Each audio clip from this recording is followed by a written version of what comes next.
Un jardín en el desierto. Una reflexión de Susana Quintanilla. Susana Quintanilla nació en la Ciudad de México en 1956.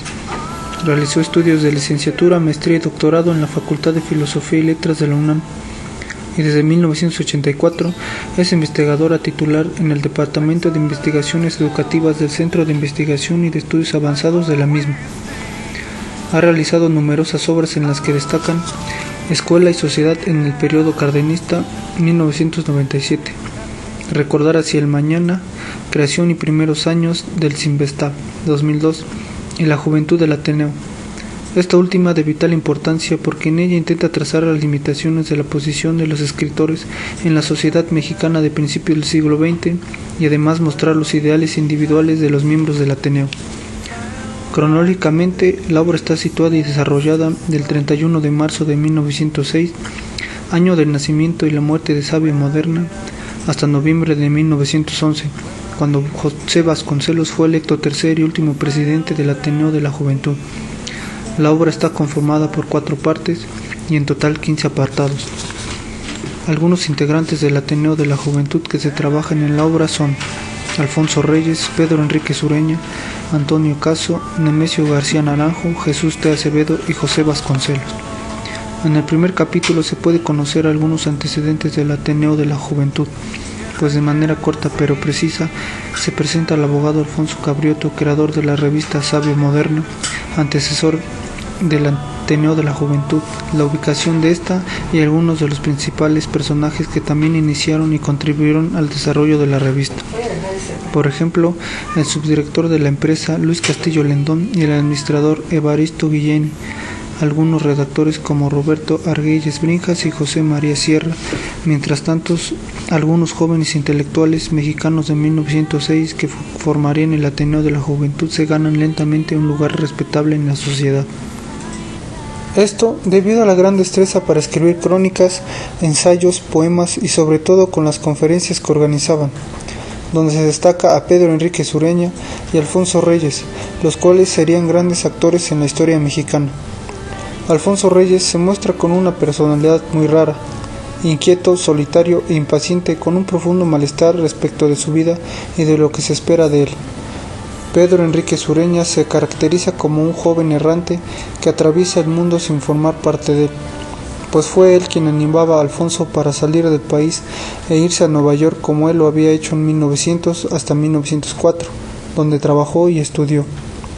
En el segundo capítulo, los jóvenes Jesús T. Acevedo, Antonio Caso y José María Lozano e igualmente Pedro Enrique Sureña fueron uno de los organizadores para conmemorar a Gabino Barreda, donde invitaron a Porfirio Díaz y Justo Sierra el 22 de marzo de 1908, donde demostraron que se oponían a la directiva designada a perpetuidad de la sociedad positivista en México.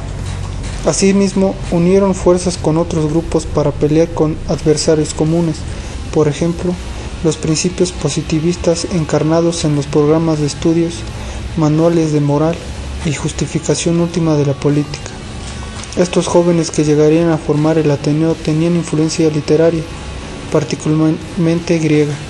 Lo podemos confirmar cuando hacen una fiesta en la cual todos se conocían de tiempo atrás. Se trataba de asemejar las fiestas que, según Platón, realizaban Sócrates y sus alumnos en la ciudad de Atenas, donde se adentraban en los misterios de la retórica, la filosofía, la erótica, la política y la religión. Esta convivencia formó grandes lazos de amistad, especialmente entre Alfonso Reyes, Alfonso Tejas Sabre, Mariano Silva y Julio Torri, pues en ellos se encontró a los amigos de aventuras que tiempo atrás no tenía. Además, la aparición de José Vasconcelos en el grupo vino a poner el toque de compromiso y realidad necesario para equilibrar la fantasía de los 3 mencionados anteriormente. Él era mayor que todos. En 1909 tenía 27 años y era el más inexperto en el ámbito literario, y no tenía buenos antecedentes como lector y ni uno como escritor. En el tercer capítulo conocemos que los protagonistas discuten sus ideologías y amplían sus conocimientos, pero en 1910 estas ideas individuales y principalmente los acontecimientos sociales de 1910 provocan el distanciamiento de algunos, como es el caso de Pedro Enrique Sureña y Antonio Caso, pues este último al inicio de la revolución se relaciona con los reeleccionistas que apoyaban la candidatura de Porfirio Díaz y Ramón Corral, lo que decepcionó a Pedro. Además, José Vasconcelos también se agrupa en el partido antirreeleccionista que apoyaba a Francisco I. Madero. Otro hombre en un dilema moral era Martín Luis Guzmán, quien también fue seleccionado como un orador del club reeleccionista. Por un lado tenía su trabajo en El Imparcial y por el otro la imagen tutelar de Pedro Enríquez, aunque unos días después de su boda recibió el nombramiento por Porfirio Díaz como escribiente en el Consulado de México en 1909 en la ciudad de Phoenix, Arizona. Finalmente, y con el gran liderazgo que había adquirido gracias a las conferencias del 25 de junio al 25 de agosto de 1909 en la Escuela Nacional Preparatoria, Antonio Caso aprovechó para promover el nacimiento de una asociación no escolar e independiente del gobierno, un Ateneo de la Juventud. El acto de fundación se llevó a cabo el 28 de octubre de 1909. A esta reunión asistieron Ignacio Bravo Betancourt, Carlos González Peña, Luis Castillo Lendón, Isidro Fávela, Manuel de la Parra, Juan Palacios, José Vasconcelos, Genaro Fernández Magregor, Eduardo Payares, Emilio Valenzuela, Alfonso Cravioto y Guillermo Novoa. Se formó una mesa directiva de 3 miembros: Antonio Caso presidente, Ignacio Bravo Betancourt tesorero y Pedro Enrique Sureña secretario. Y se aprobó la creación de 3 secciones: literatura y artes, ciencias sociales e historia y filosofía. Las provisiones referidas a los fondos nunca llegarían a cumplirse. El Ateneo nunca tuvo un local propio. La nueva sociedad carecía de espacios cómodos para el ejercicio intelectual y la socialización. Solo la revista Moderna de México publicó a los ateneístas. La lectura en voz alta de textos preparados ex profeso se convirtió en la actividad principal y casi única de los ateneístas a lo largo de diciembre de 1909 a febrero de 1910. Finalmente, en el 4º capítulo, conocemos los acontecimientos y actividades que vivieron los integrantes del Ateneo al inicio de la Revolución Mexicana. El Ateneo de la Juventud introdujo en México nuevas prácticas para la reproducción y la difusión de las humanidades, principalmente de la literatura, la filosofía y la filología.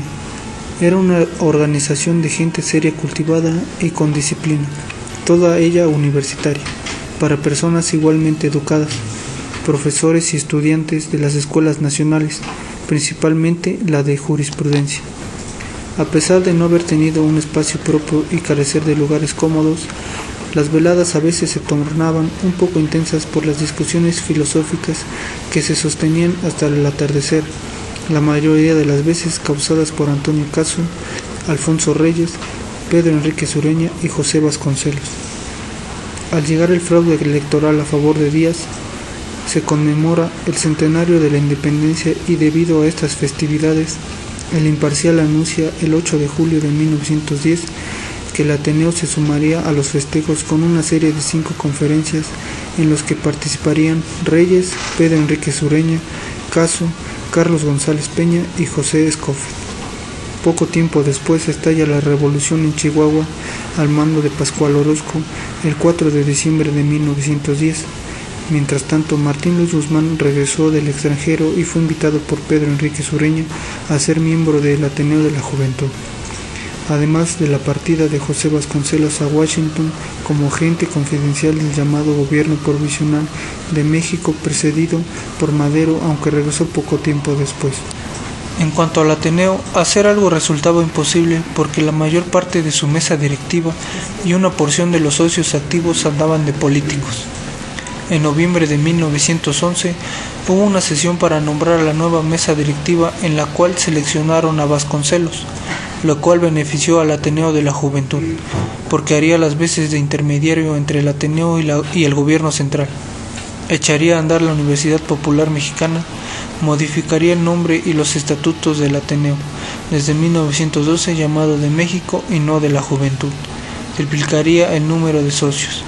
A lo largo de 5 años y 8 meses, del 31 de marzo de 1906 al 30 de noviembre de 1911, todas estas personas vivieron y contribuyeron a forjar múltiples cambios, de la juventud a la madurez, de la comedia a la tragedia, de la ligereza a la densidad, de lo apolíneo a lo dionisíaco, del positivismo al vitalismo.